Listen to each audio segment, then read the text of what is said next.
13° e penultimo turno del campionato allievi provinciali messinesi. Al Gescal Stadium di Messina si disputava Sporting Atene contro Sporting Barcellona, padroni di casa reduci dopo il turno di riposo dalla sconfitta sul campo di Elit Terme contro la capolista Valdinisi, che ne ha visto compromesse le chance di guadagnare la vetta del campionato. Seconda miglior difesa del campionato con 19 gol al passivo quella di mister Creazzo. Comunque ha raccolto 24 punti fin qui. Sporting Barcellona reduci dal 3-3 contro lo Sporting Club Messina, quota 13 punti. Ha ancora qualche speranza, qualche lumicino acceso per raggiungere la fase playoff. Dirige l'incontro il signor Pierluigi Florena della sezione di Messina. Sporting Atene che scende in campo con Carbonaro, Ficarra, Lombardo, Bongiovanni, Gangemi, Panarello, Pino, Todaro, Soraci, Bertè e Lopez. Risponde lo Sporting Barcellona con Milicia, Centorrino, Pulitano, Grisostamo, Fontana Rosa, Ribuffo, Di Stefano, Tamagno, Truglia, Arena e Fiordilino. Siamo al film della gara grazie all'ausilio delle immagini a cura di Marco Guerrera. Il primo possesso è gestito dallo Sporting Atene, che attaccherà a destra verso sinistra in maglia bianca e ha subito una ghiotta occasione qui sui piedi di Soraci, che sciupa tutto mandando a fondo campo col destro. Ancora Atene però in avanti sempre dalla distanza, prova a scaldare i guantoni di Milicia.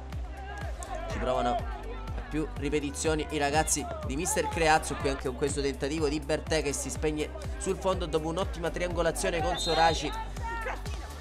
Buon inizio di gara per lo Sporting Atene, che troverà anche il vantaggio grazie a Giuseppe Maria Bertè. Il classe 2002 al 20°, porta infatti in vantaggio i biancorossi, complice anche la disattenzione dell'estremo difensore ospite Francesco Milicia. Atene subito in vantaggio, che proverà a rimpinguare il risultato ancora con Soraci. La sua serpentina è pregevole, risulta però debole il suo tiro col destro, e invece una meraviglia per gli occhi il mancino di Fabri Lopez, che pesca l'incrocio dei pali e al 33° minuto di gioco fa 2-0. Prodezza balistica da parte del numero 11 e capitano di mister Creazzo, questa volta non con nulla il malcapitato Milicia.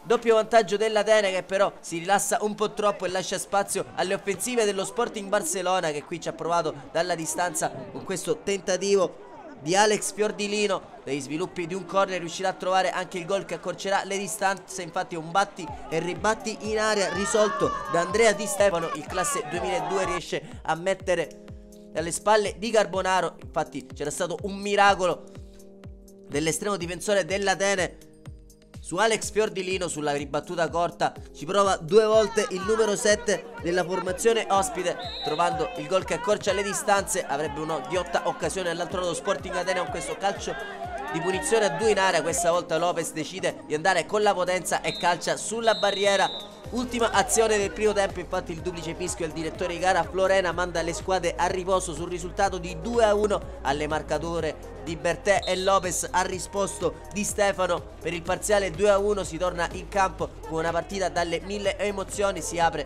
con la terza rete di giornata per lo Sporting Atene, firmata Alessio Soraci.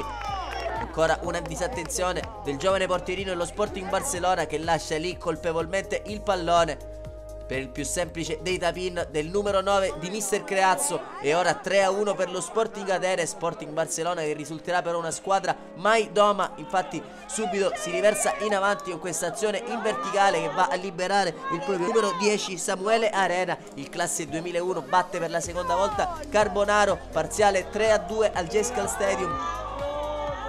Barcellona che ci crede potrebbe sfruttare il passo falso del Real Ritiro per ridare speranza quantomeno all'ultimo turno in ottica fasi finali. Qui ci prova anche alla distanza Ribuffo, che testa i riflessi di Carbonaro, che con un pregevole intervento e un colpo di Reri si rifugia in corner. Ancora Ribuffo dalla distanza siderale, prova col gran destro che si spegne questa volta alto. Dovrà fare ancora una volta gli straordinari la retroguardia dello Sporting Atene Messina, e qui sventa un'ottima azione dello Sporting Barcellona quando arriva il primo cambio per mister Creazzo al 62° con Saverio Gangemi, che prende il posto dell'omonimo Valerio. Ci prova allora l'Atene da calcio di punizione, la palla resta ancora una volta lì per Manuel Todaro, che al 72° minuto di gioco chiude forse definitivamente i giochi.